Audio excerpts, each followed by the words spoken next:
I'm just a little songbird, try to fly my way homeward with the melody, and I make the beat. Don't know where it'll take me, cause when I'm in the dark of night, I sing my way back to the light.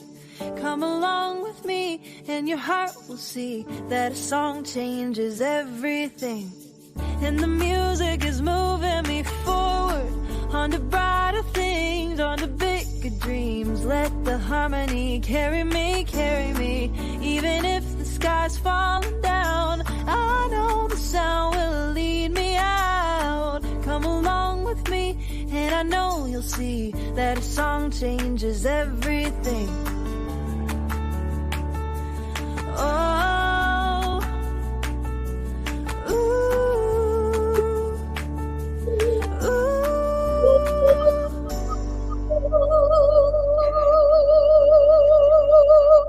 You have extra acoustics, or I do. Yeah. Because today I'm not at home with the pink curtain behind me. I am out and about in the city. I am at San Antonio Ballet, but we got to back up and talk about who we are first. We haven't introduced ourselves. I'm sorry, I just jumped the gun. Boom. You go. You introduce yourself first. I'm Andrea Vocab Sanderson, and my illustrious co-host is Catherine Particini. Wow. Zach is right about your introductions. You could do that for a whole living, as one of your extra jobs. Oh my gosh, if I were to truly properly introduce you, I would say she is a visual artist, mother, wife, has great shoulders, and an endearing heart that all people love. America's sweetheart, ladies and gentlemen, Catherine Particini. Oh my gosh. Wow. How do I even, wow. I don't know how to follow that. Just smile and say, "What's up, y'all?" Or whatever you say. You wouldn't say that. You would not say that at all. But, in your own way, just say hello to the people. Hello to the people and welcome to Arts for the Health of It. Yeah. I'm so glad you're on location today. This is going to be a really fun episode. Before we get started, what are we looking at? We want to remind you that we still have Make 1,000, Give 1,000 going on. We're getting lots of mail in our P.O. box, so much so that our board member, Stephanie, who picks up our mail, has to go to the counter to retrieve the packages. That's a big problem to have. Yes, it's amazing to see all these entries coming in. You can participate from anywhere.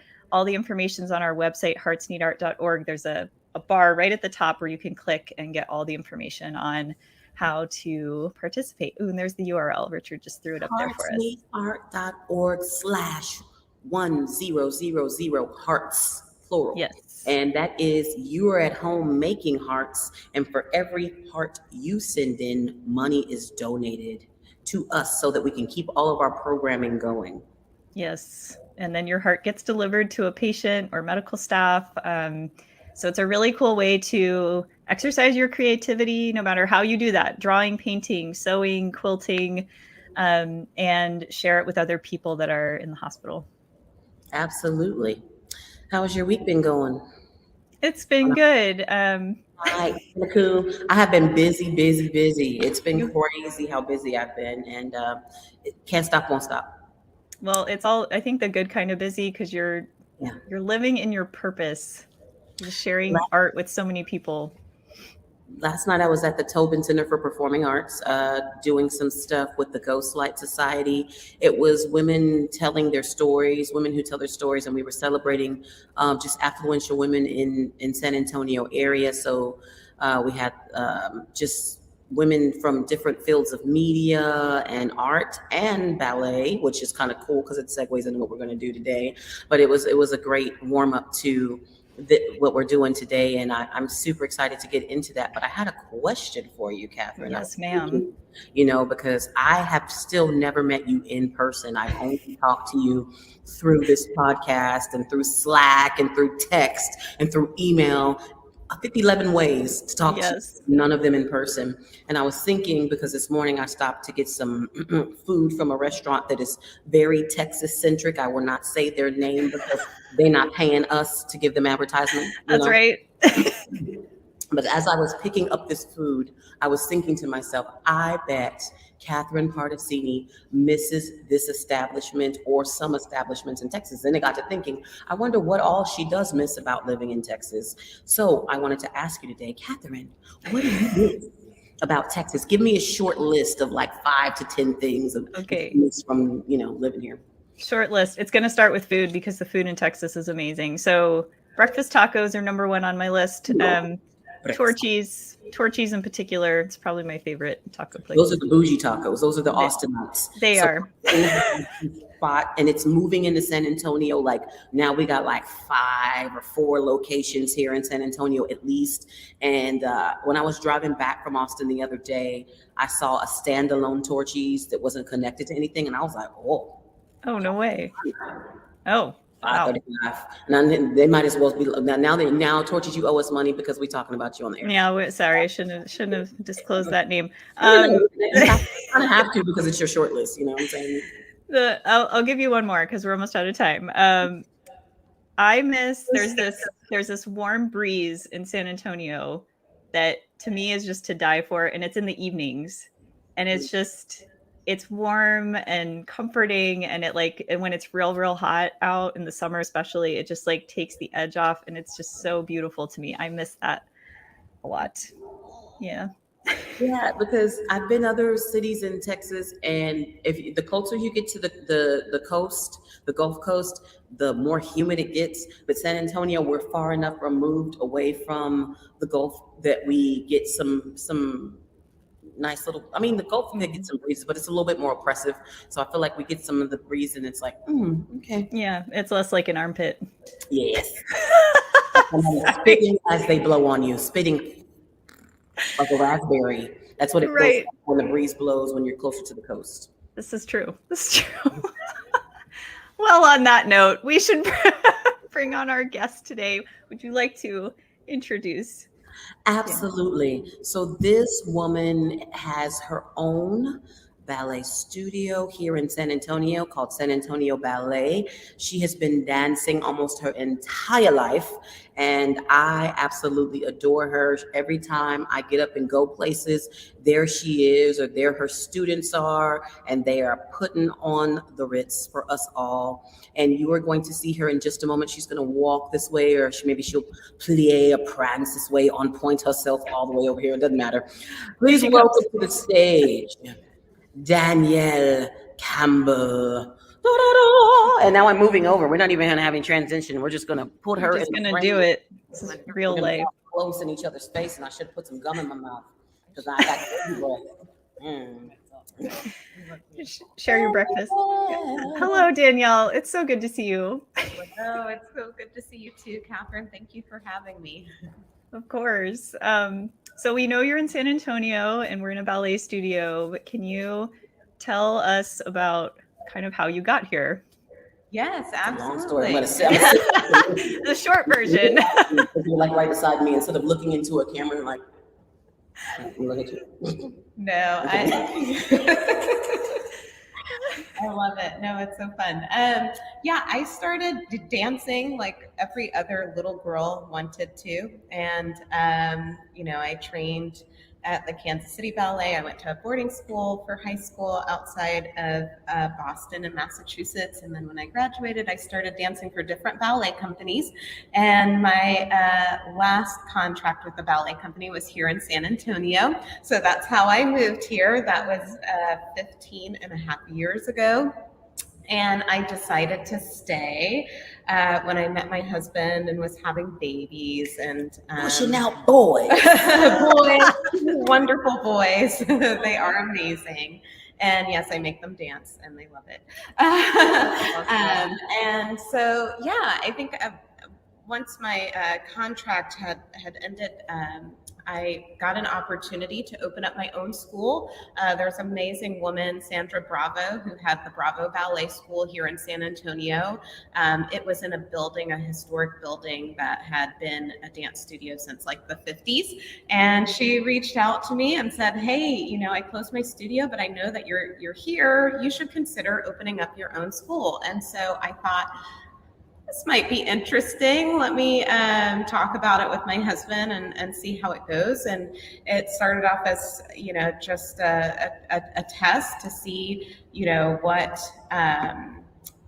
the need and the desire was. And it just kind of from there kept growing and growing and growing. So here I am. We've expanded. We've been in Castle Hills 6.5 years. And I felt there was a need to provide access to high quality classical ballet training and make it accessible for everyone. So here I am. That's my story in a nutshell. A super condensed nutshell. Yes. You want to go first, or you want me to go first with the questions? You can go first. Go ahead. Okay, so my thought was I was thinking about where we're located, which is pretty good centrally, and I was wondering, do you see girls from all over the city, and do you have any male students, and how does that look for you, like as far as because I'm thinking, how are you bursting at the seams with people coming through? Is it people, I'll stop. Yeah. I'll let you answer. No, so yes to all of those things. We do teach here, but something that I'm very passionate about is community outreach. And so we have satellite campuses. We teach weekly dance classes in SAISD and on the east side. And so those partnerships are very important to me. Also in South San ISD, we have a presence there. And yes, we do have male students, and we even have a boys ballet class on Fridays, and they rock it out. What's the age range? I'm just curious. Yeah, so right now our youngest male student at our school, I think, is 4, and then our oldest male student is 13. Wow. So Nice. yeah, pretty good range, I think. We hope to be able to expand, and to keep growing, and especially in other communities, so that the children who really want more from their dance training can have that. I love that we are so central, though, because it makes it easier for, I think, people from different areas to come to us, and we definitely do have students coming from as far as Canyon Lake or or Floresville. So those places are like an hour from here. Yeah. 45 minutes. I was gonna say, so you make dance accessible but not easy. Right. Well, I hope that one of the things that I love about ballet is the discipline and the etiquette behind it. And so I, hope that when I teach, I present it in a way that, that my students are able to grasp it quickly, but then also learn that through the process, it should take time and there should be thought behind it. And I think they're more than just the steps, there are life lessons, because in life we work at something a little bit at a time to make it better, over time. So maybe not easy in a sense, but it's still a process that they enjoy because they're learning about themselves. Yeah, muscle memory. I think it was only a few years ago that I started to really understand the concept of muscle memory and how you can train any part of from your mind to parts of your body to do something if you're repetitive with it, if you're consistent with it. And I don't know, I guess if you're starting in ballet, what's one of the first things that they try to teach you, drill into you? Yeah, so repetition, like you said, is the mother of all skill. So definitely we talk about placement and how to walk and stand and sit very tall, and we say very important people. And that is something that you learn day one. Even when they're teeny tiny, 3 years old, we stand them outside of the classroom. We get them all lined up. We greet them. Good morning, dancers. Good afternoon. How are you doing? Let's stand tall and walk tall into the room and get ready for our ballet class. And the same holds true for even the jazz and the hip hop classes, because you have to go through those different positions, but it starts with the placement first. Yeah. And this is also, I think, something that can translate into what they do in their future selves when they go to audition or have an interview. I think people will respond to you a little bit better if you're sitting tall and you look, like you have that maybe poise coming in, rather than, we call this like the I'm at the mall type of I'm at the mall. That means I'm going to respond to you in that way, right? And so, and then from there, then we start to really get into the steps. Plie, it means to bend. So even though we're bending our legs, we're still staying tall while we're doing this, and we build the muscle from the ground up. And then we start with tendus, moving our feet, and then our legs get a little bit higher, and then we start to turn, and then we start to jump. Yep. And then they're arabesque, and then they're just like that. All in it. Look at you! Yes, I know a couple things. Yeah.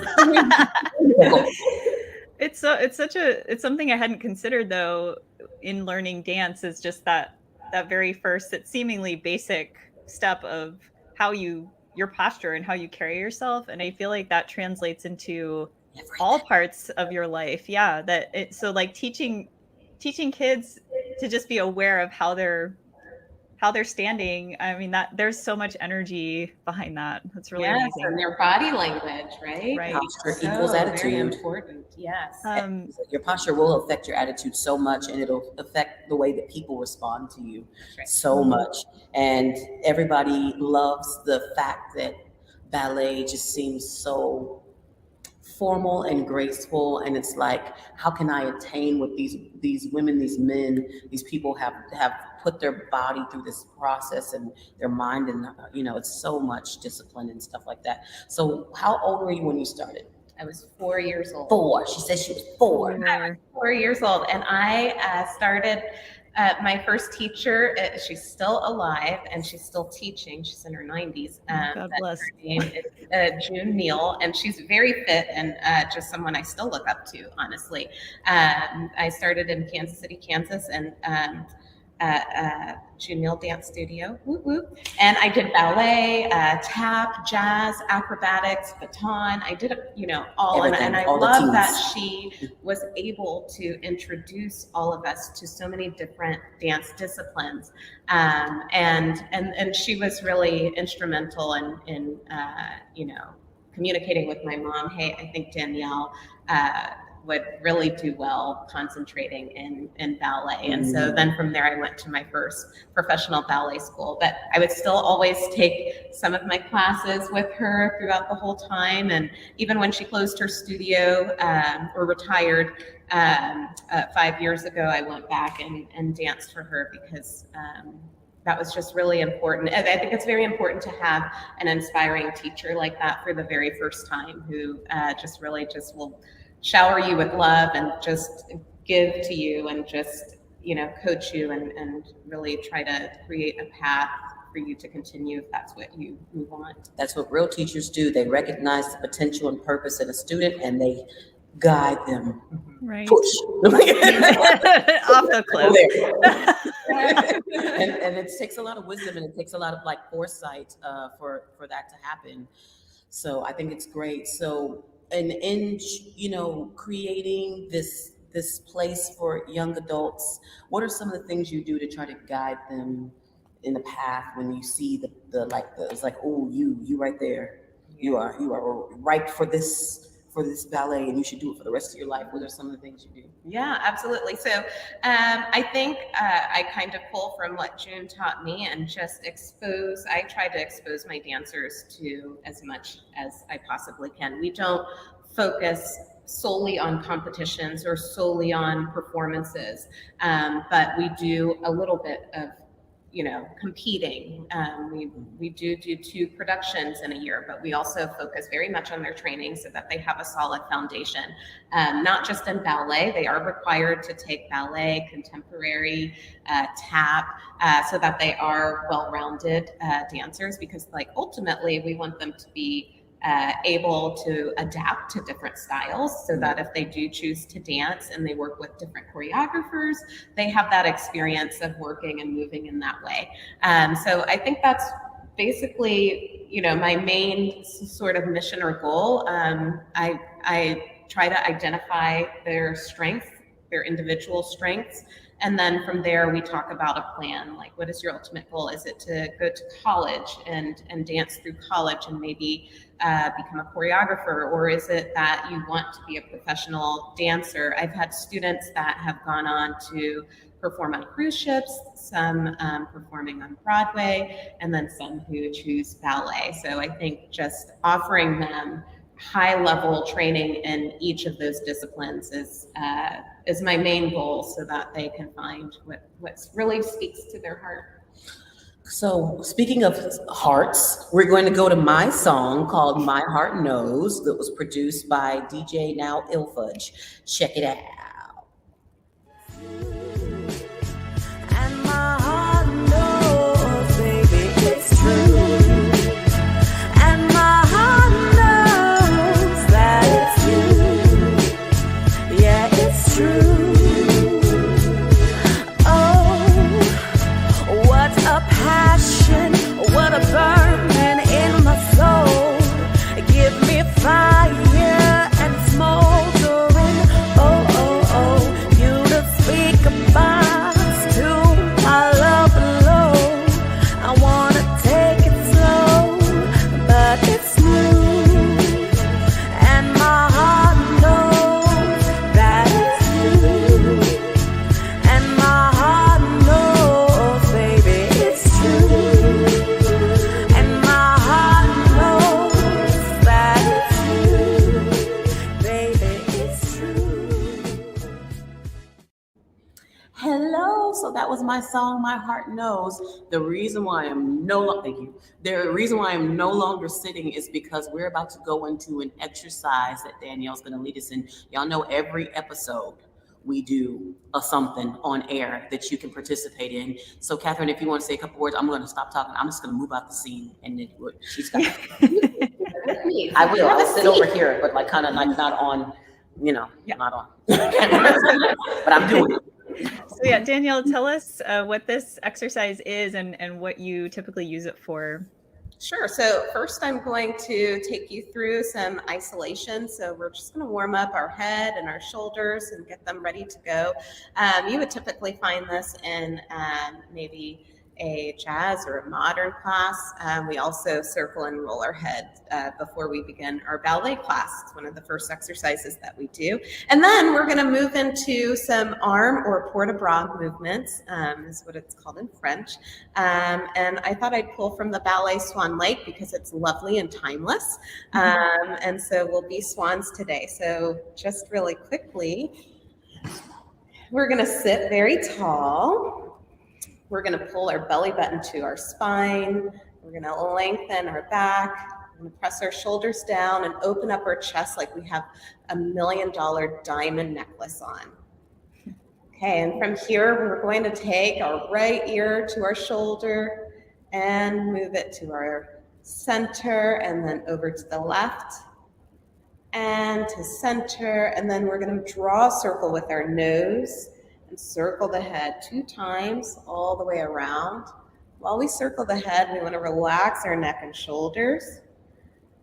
Good. Come back to center, and we'll start all that to the left shoulder, left ear to the shoulder, going through center, still maintaining that posture. So your shoulders over your ribs, over your hips. And then we're going to take 2 big circles, moving the head all the way around. Relax the neck and the shoulder, no tension anywhere. Very good. I think we're ready to go. Now, again, making sure those shoulders are back, chest nice and open. We're going to bring our arms in front of us like we're holding a beach ball. And then we'll bring them over our head, open to the side, and all the way down like you're holding a golden egg. Again, we go in front and all the way up, and open, and down. 2 more times. Arms in front of you, arms fifth en haut, arms à la seconde, and arms en bas, and arms en avant. Last time. Keep the shoulders down as you move the arms, and down. Now we're ready for swan lake arms. Let's bring the right arm up, and then we're going to float the arm down. Make sure the elbow is going behind you. and left arm up, and let it flip down. Relax the elbow. Okay, good. One more time. Right arm and down and left and down. Two more. Follow the hand with your head, and remember to sit tall and left and down. Now 2 arms going up, and use a little bit of resistance as you push down like you're sliding down a wall. And again, chin up and let the arms come down. 2 more here and up. Belly button to the spine. Shoulders nice and down. Chest open and down. Very good. Mm. We did it.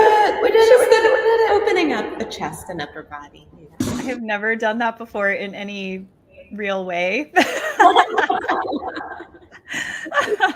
was like, I'm stretching my body.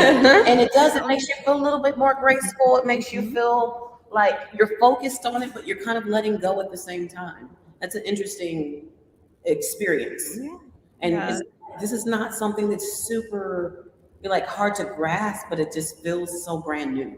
What I like is that when I'm in a class and being instructed, your mind can only be focused on the movement and what the teacher is really coaching you to do. So you have nothing else to think of, and then your body just starts to move. And then as we build, it's like, oh my gosh, I worked out my whole body, my head, my nose, my shoulders, my toes, everything. Right.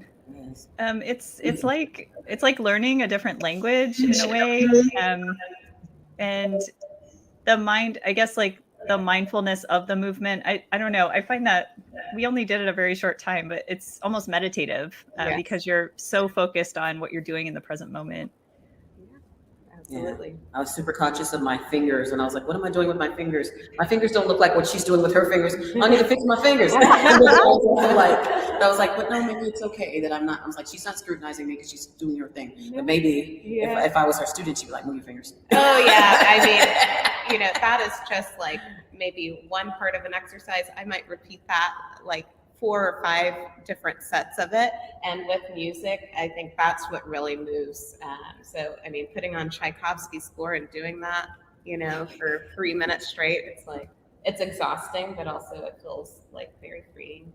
Yeah, I feel like my blood's flowing. Good. Yeah. Do you find that when you're teaching, is it easier for you to teach younger children because, I don't know, whatever reasons, or is it easier to teach older kids that have maybe more body awareness? Because I feel like with little kids, they use their whole body for everything, but they're not necessarily aware of what they're doing, right? So yeah, so I think physically it's easier to teach maybe more mature dancers who have been, performing or taking classes a little bit longer.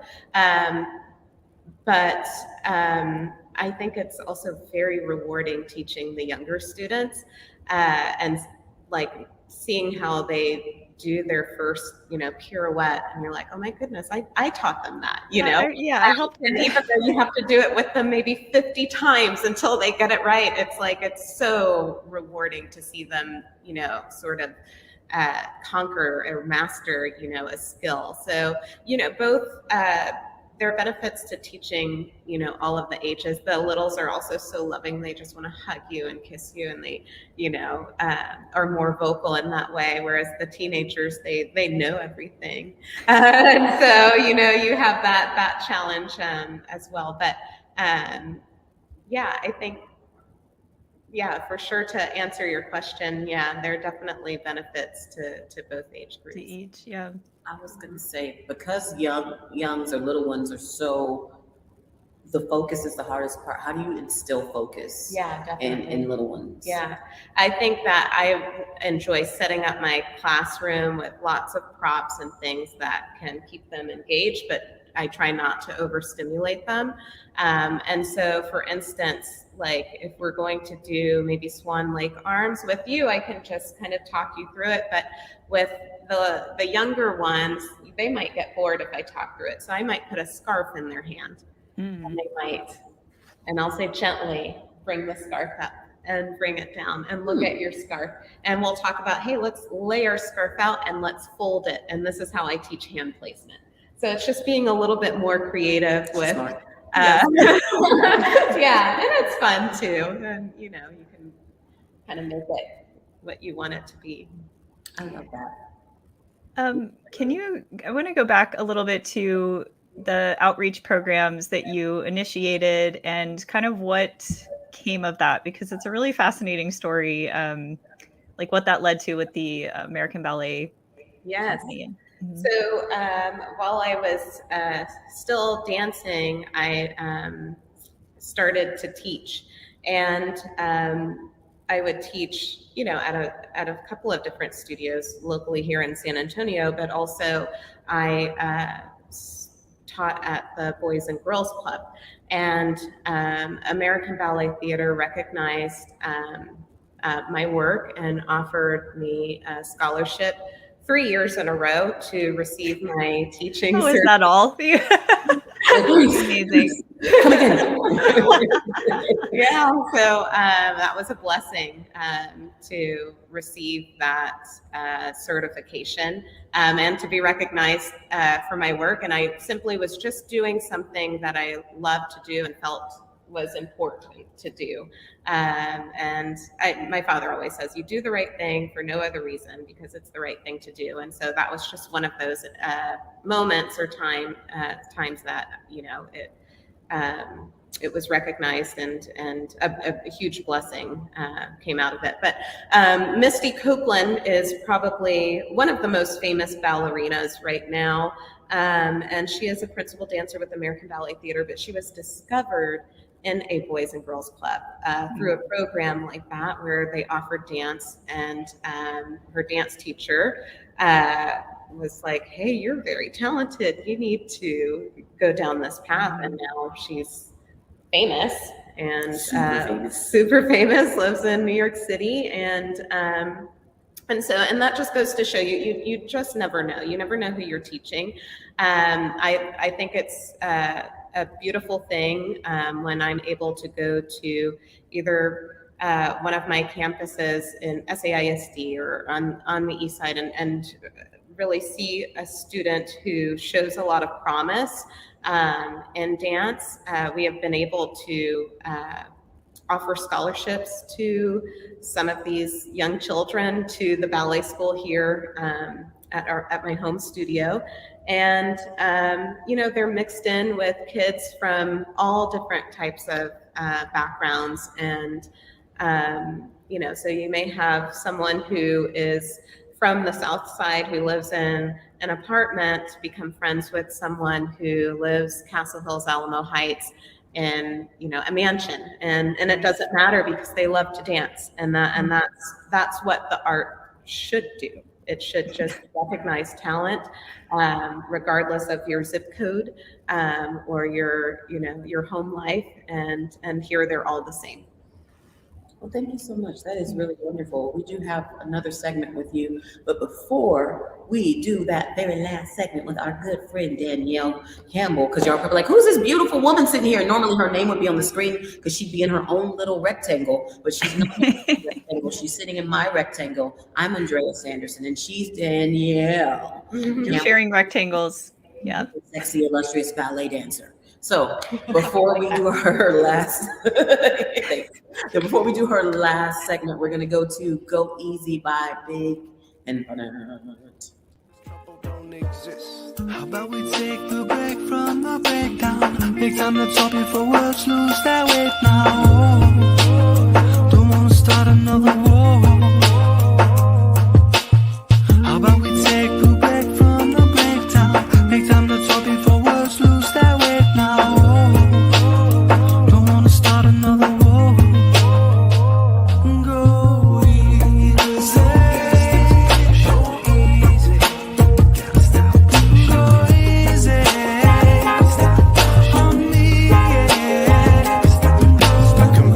Fictitious words can cause mischief. Gifted for speak that keeps the party lifted. I say lifted, we can lift it up to a level where the trouble don't exist. Think back, get back, way back in the day.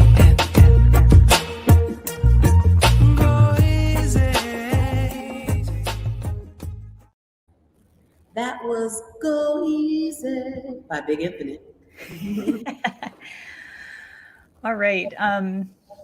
I went before we took a break. You were just talking about how the arts can kind of equalize our experiences. Like it brings us together in a common way, regardless of where we come from or what our parents do or any of those things. And I think that we see this so much in Hearts Need Art in the hospitals, where you're going into people's rooms and you have no idea like who they are, what their situation is, and it's just showing up to share this art or music thing that you're offering to them. And so it's just I feel like the work you're doing, it's very parallel to that, obviously in a different modality, but it's just really interesting to hear the take on that. I love that you say that. You know, recently my oldest son, he is asthmatic. And so he was hospitalized last week. And, you know, at the hospital, they had someone come by and it was fairy tale day and read a book. And it really does make a difference. And I know that from just being the parent of the patient, but just to see him kind of light up and smile and say, and mommy, can you continue to read to me, and to, you know, to have programs like this are extremely important. So thank you and you for doing this. Yeah. So how did some of the ways because you work with a young person, they come in at a certain age and they grow with you, they stay here and they grow up with you.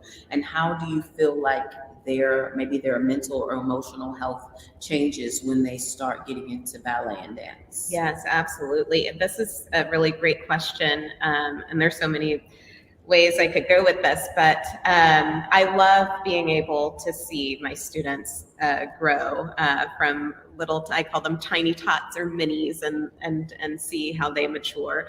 And I believe that my job is very important because I'm spending a lot of time. These parents are trusting me with their children, and they're with me a couple of hours a night and the weekends, and you know, they're with me all day. So I say I have a very important job to not only make sure they're good dancers, but just decent and good human beings. And so I just try to talk to them all the time. As much as I'm teaching them steps, I'm always checking in with them. Hey, how are you feeling? Just even last night, I was speaking to my students, and some of them were like, you know, Miss Danielle, I think I have, you know, a lot on my mind right now. And I was like, you know, that's okay. I identify with that. I have a lot on my mind too. And would you like to speak to someone about this? We're very blessed. I have one of my friends who I danced with is a psychologist. And so I will bring her in to speak with the dancers when they are at that age and they feel like they need that extra support, because it is something that is real and I don't think talked about enough. I also will give dancers time off, even if they think they don't need it, because I am just very in tune with them. And I think that comes from my mother. I'm one of 6 kids, but she knows all of us like the back of her hand.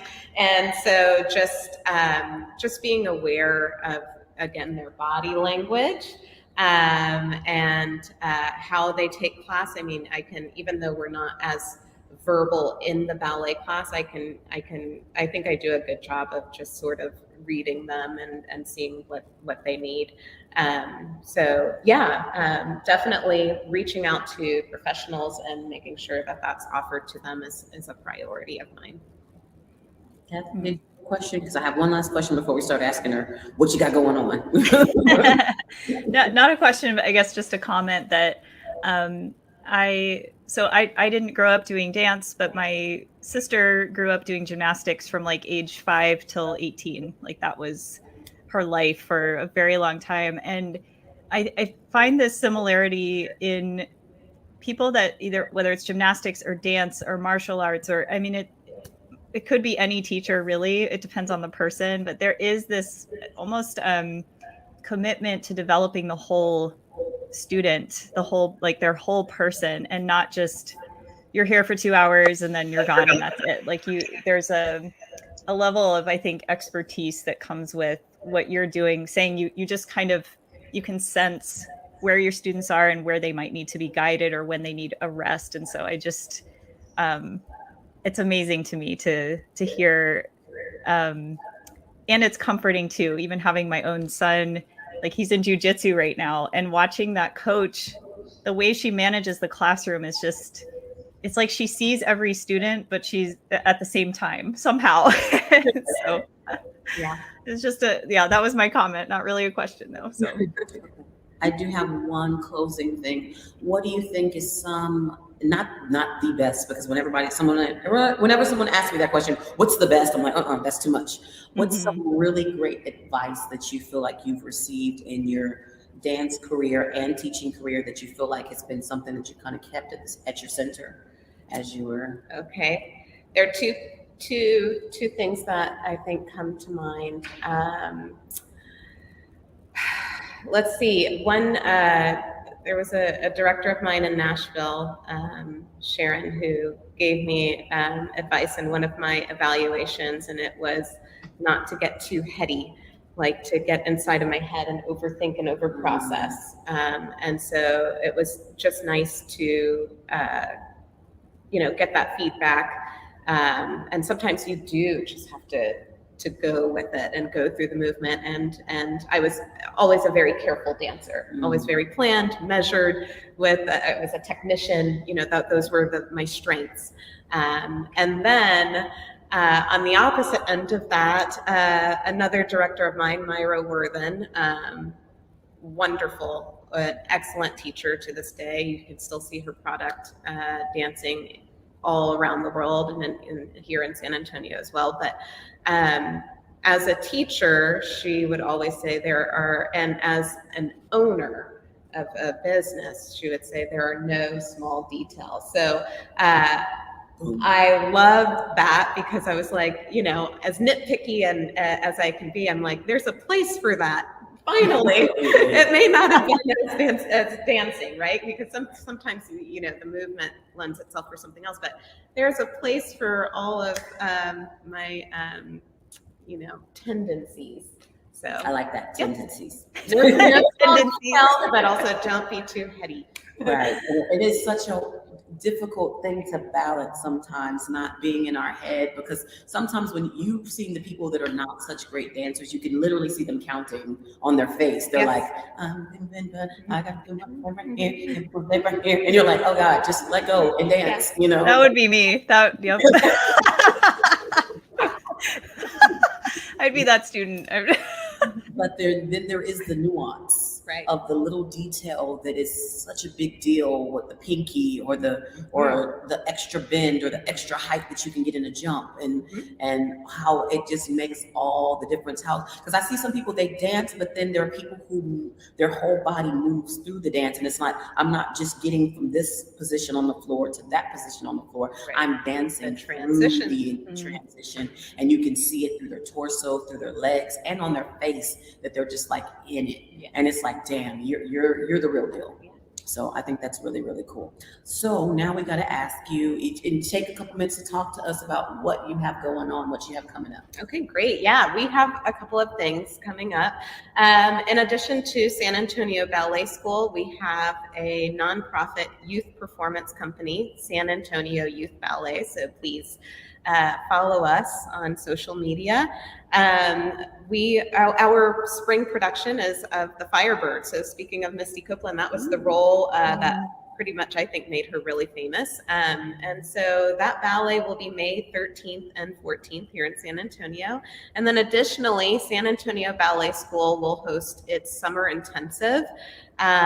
This is an annual intensive that we do with world-renowned teachers, and it will be July 10th through August 4th here at San Antonio Ballet School in Castle Hills.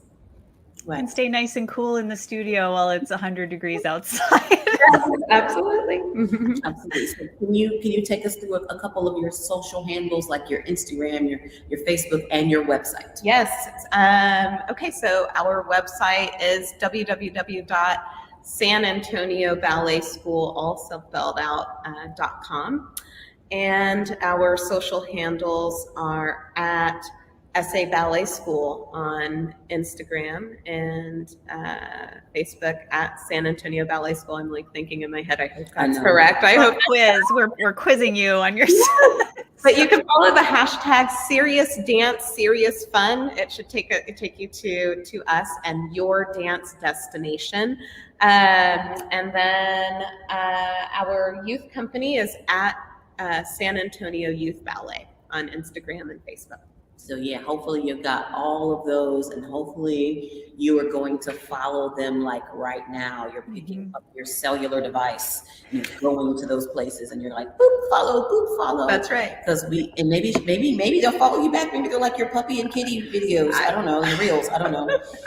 Something. I do want to ask you this in closing, because I didn't get to ask you, like, you've probably done a few principals in your life, but what is like one of your favorite roles to play? I don't think I could pick a favorite. Okay, a couple of one of them, like in your top 3 or 4. Something that's in your top 3 or 4. So I like doing a mix of classical and contemporary work. So some of my favorites were doing things when a choreographer would come in and create a piece specifically for me. Wow. So Ginger Thatcher, Monet's Garden was one of them. She's a well-known choreographer. That was very early on in my career. The late Robert Philander in Snap, love that solo. That was wonderful. I liked performing in Gabriel Zertucci's ballet. Being a lead bride in Dracula was fun. That's The makeup was good. Nice. Yeah. And even performing in Myra Worthen's Nutcracker, timeless, excellent, hilarious in the party scene. She had so many great moments throughout the ballet. So yeah, and then of course Swan Lake. I mean, who could forget Swan Lake, Sleeping Beauty, Cinderella, Ben Okay, all of them. Stevenson. All of them. I liked all of them. You're allowed. You're allowed. Who's your favorite child? You can't do that. I just look pretty. Yeah, she wants to just move her body and get the kids moving. Well, this has been fun. Hasn't it been fun, Catherine? Oh my gosh. I'm just so inspired. I love spending time with you, Danielle. Thank you. Same, yes. Thank you. It's been a pleasure to have you here. Right now, we are going to go to a song called Free to Be Me by a group that I'm a part of called Daytime. Wade in the water, children. Wade in the water, children.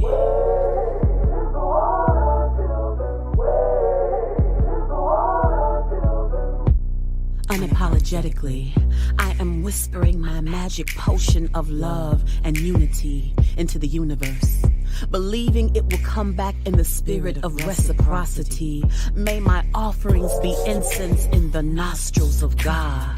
May my words peel off the facade of institutional racism and discrimination, dismantling any powers that be trying to rob me of my identity. I wanna be free, free to be me. Is it possible for me to get back what's stolen from me? It's written in my genes, it's in my history. I'm who I'm meant to be. Hey, I'm still here.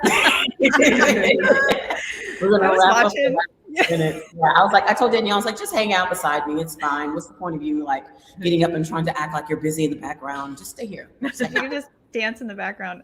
I did want to share It's in that. real life, just so you know, this is an actual friendship. We're Yes. cool. We're cool Oh, with each other. totally. We took Michael to see the Nutcracker. It was around Christmas time, and that did not go well. I think he got overwhelmed. Like, it was his first time going to like a full show like that. And it's a long story, but we ended up deciding to leave because he was just like, I don't know what is going on. This is way too much with all the costumes and everything. But for me, going to ballets, I end up getting so emotional because it's so beautiful to me. I just think of all the time that goes into the preparation and the costumes and it like overwhelms me with how beautiful it is that all these people came together to create something, you know, like it backstage, it's crazy backstage. People are running left and right, throwing clothes. And I'm telling you, and you got to go and you got to sit down, you got to put makeup on, but then you got to be like pulling off clothes, and other people around you are like, oh, look at my boobs. And then you're like, put on a skin and that. And then somebody has to do a look over of you, and then they send you out and you're standing on side. It's a lot. It's a lot. And I don't even do it. I was almost Mother Ginger this past year in the Nutcracker. I was this close. I was awarded the honor of being able to be Mother Ginger, and a sister couldn't do the little thing that you had to get in, and it was crazy, the contraption that they wanted me to stand in, and I was like, there's no way in God's green earth that I'm going to stand in that thing. And I had the personality to do it. I just more Danielle. Yeah, maybe you can be our Mother Ginger next year. Maybe. Oh my gosh, I love it. Contraption you have to make me sit. I'm afraid of heights, and that's what stopped. And like people were like, "You're so fearless, Mocap." I'm like, I ain't fearless all the time. You bring in a height, Andrea's not doing it. I'm like, oh, I'm gonna stand on that one. So, Catherine, to your point about performances, we offer, and I know that others do, offer a youth performance. So, an abridged version of our full length. So, with the Nutcracker, we bring in schools, and we do it in just under an hour. And and it's easier, I think, for the younger kids to sit through and some of the older kids. And then we also show them backstage and costumes. And this is a stage manager and a production manager. And so cool. And they can move around a bit. So maybe a youth performance. So when you come back to San Antonio, coming back, you come kick it with Danielle and take your son, and she has the cutest little boy, his little curly hair and chubby cheeks. He's such an adorable, amazing kid, just like your kids. Her kids are so super sweet. And I have no doubt about that. I will bring my tacos and watch the show. That's what I'll do. Like I'm gonna do my potato and egg taco. Bean and cheese right She's here. a bean and cheeser, and you're a potato and egger. I'm multifaceted with my taco love. I can go with in a lot of different directions, but typically I do bacon, potato, and egg. You can't go wrong with that. My husband does that. Yeah. You gotta get the extra protein. Vocab, what do you have going on? What's coming up for you? So I have the remix every second Friday. We are at Upstage Comedy Club, and the address there, if you're in San Antonio, is 4441 Walsham Road. It's kind of different from that attorney that's like, the only number you need to know is 4. 4, yeah, with his hand sticking out from his big hand sticking out. The thing is creepy, okay? I'm like, the big rubber hand that's on the billboard is too much. But yeah, our address is 4441 Walsham. We're going to be there on second Fridays once a month. Doors open at 9 p.m. To get in, the cover is $15, but it's an amazing show with comedians, poets, singer-songwriters. We're all there. We got a DJ. There's a cash bar and food you can purchase. And folks are just in there being sexy and grown at nighttime, because like outdoors is open back up again and everybody's outside and they're not even wearing masks, but they're coughing, and it's freaking me out sometimes. But we're all there. That would freak me out too. Yeah, I still have a knee-jerk reaction to that. Last night at the Tobin Center, and she had a rowdy cough, and I think it was because the air conditioning was going full blast in that room. But she was like, I was like, girl, I was like, where's the mask? Thank God she was clear across the room, but her cough, like it just was like taking up the whole space. It was alarming. Yeah. You need to I hope you have a mask. You need a mask. that's too much going on. So that's one of the things I got going on. My band is playing at a place called the Echo Bridge on March 26th. And the Echo Bridge is on the southeast side of San Antonio. Is this the one with the slope? Yes. Okay. It's a place called Tandem. It's an amazing coffee shop. It's there on the southeast side off of Roosevelt. and you park there at Tandem, and then you walk down this slope. You please wear tennis shoes or some shoes with some traction and some grip, because going down that hill is really serious. You go down the hill, you can bring your lawn chair, you can bring your own snacks. We sit under the bridge. We're going to be on the opposite side of the bridge doing a concert to the people on the other side. And the sound under that bridge is amazeballs, which is why it's called the Echo Bridge. So we're going to be there on the 26th of March. That's a Sunday at 6 p.m. And it's going to be us, the George Garza Jr. I'm sorry, he's married, but he takes the part of his name out for his shows. So George Garza Jr. trio is going to play. Then I'm going to do a small set of poetry. And then the band, the Foreign Arm, which I'm also a member of, is going to do. So it's like us, all of our members doing our different individual outfits and then coming together for the Foreign Arm to end out the show. It's going to be great.